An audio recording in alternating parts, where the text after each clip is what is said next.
All right, thank you, Trace. Well, that's right. President Bush taking on the White House press corps today for the last time in what he called the ultimate exit interview. He had everybody sort of facing him and ready with their questions, and boy, was he ready for them today.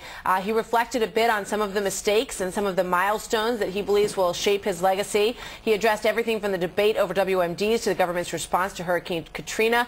Let's bring everybody in and get talking about this. Jason Rowe is a former Romney campaign senior advisor. Kirsten Powers is a Fox News political analyst.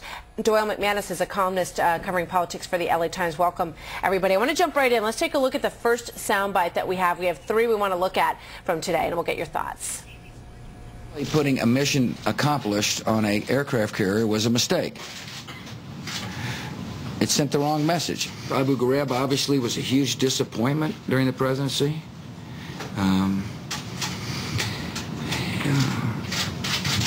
Not having weapons of mass destruction was a significant disappointment. I thought long and hard about Katrina. Could I have done something differently? Like land Air Force One, either New Orleans or Baton Rouge.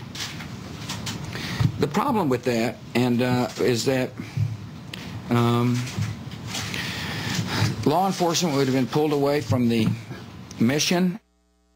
All right, some really interesting reflections. And you all remember about 4 years ago, the president was asked, up to this point, what's the biggest mistake that you made as president? And he did not have an answer. It was a question that stumped him in that press conference. So he was asked now, go back at the end of the second term, and those were the answers that he gave. Doyle McManus, your thoughts on the president's reflections on what were considered mistakes and disappointments as he categorized them? Well, now, most of those mistakes, of course, were mistakes of rhetoric or of symbolism. Actually, President Bush added one mistake today that we hadn't heard from him before. He said that after the 2004 election, when he thought he had a mandate, he wishes that he had gone for immigration reform first instead of Social Security reform. That was kind of new. That was interesting. It suggests that he has some regret that his domestic record looks the way it does now. He wishes it had come out a little differently. Yeah, and he, made lots of points about immigration, in fact, and sort of differentiated himself, as he has throughout his presidency, on that issue with other Republicans, saying they need to be more open-minded in his opinion about immigration. That's something he touched on when he talked to Britt over the weekend as well. Kirsten, your thoughts on this bite, and then I want to play another one. We'll get to Jason. Well, I was surprised that he kind of went where he did on Hurricane Katrina, because I didn't even think, I thought it was a strange thing to say. That really wasn't the issue of whether or not he should have landed there. I mean, that was something people talked about, but I think the bigger issue was that there wasn't enough planning when they knew the storm was coming, that there wasn't... Right, those first 48 hours, really, of watching Americans suffering on the streets with, no help in sight, was a period that he didn't really address. I think that was definitely a mistake on his part. He should have just stuck with the first three things that he said. Yeah. All right, let's take a look at the next soundbite, because this one is also very revealing, I think. Take a look. People still understand America stands for freedom, that America is a country that provides such great hope. You go to Africa, you ask Africans about Americans' generosity and compassion. Go to India and ask about, their view of America. Go to China. I thought that was really interesting, and I should set it up better, because the question was about, the terrible damage that's been done to American reputation abroad, and he said he really takes issue with that, Jason.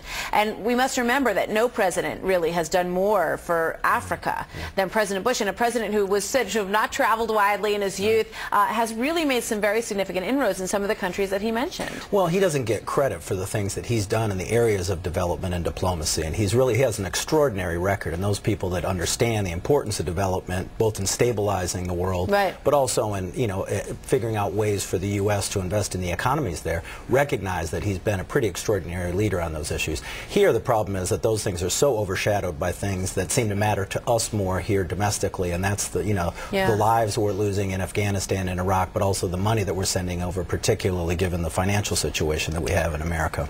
Yeah, I also think the liberals are loath to give him any credit on that front. They will constantly claim that he didn't spend enough money on AIDS, but if you talk to the people who actually are doing it, I mean, I have no a friend, president has spent more money. Yeah, I have on a friend who's working on it, who's a Democrat. Yeah. Not even a supporter of his, who says it's ridiculous, it's not true. And so he, you know, there are things that he can be given credit for. You don't, you know, I still don't approve of this presidency, but that doesn't mean he didn't do anything good. Yeah, he said, you know, when I travel around, I don't think that people are that angry with America, and that's sort of the popular elitist notion, he said. But he doesn't see that in action on the ground. Let's take a look at one more, and this one has to do with, you know, President-elect Obama and what it will be like for him when he starts to deal with some of the difficulties of the job. Take a look.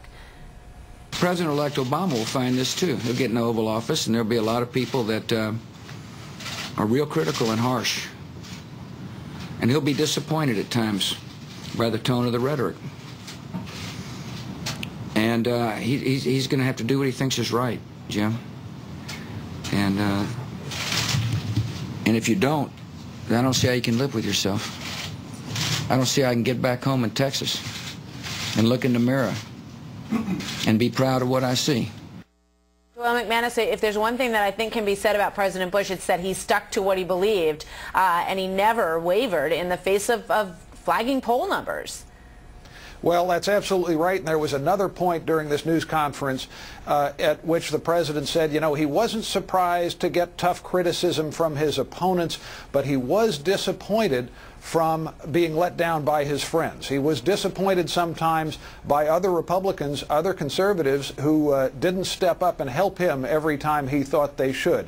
I thought this was a really remarkably reflective press conference on his part. The other element that you just saw, of course, was how gracious he is being to his successor, Barack Obama. The kinship among presidents has certainly trumped any notion of partisanship here. Yeah, and it's very interesting to note, you know, President-elect Obama and his feelings. I would love to know how they've changed, if at all, toward President Bush, and how getting to know him has changed his take on the current president at all, and hopefully that will be revealed in the Obama presidency as well. Doyle McManus and Jason Rowe and Kirsten Powers, thank you. It was quite a remarkable press conference, and I'm also going to talk to, Trace and I will talk to Charles Krauthammer and get his thoughts on it in just a little while, so please stick around for his reflections on it as well. Trace, back to you.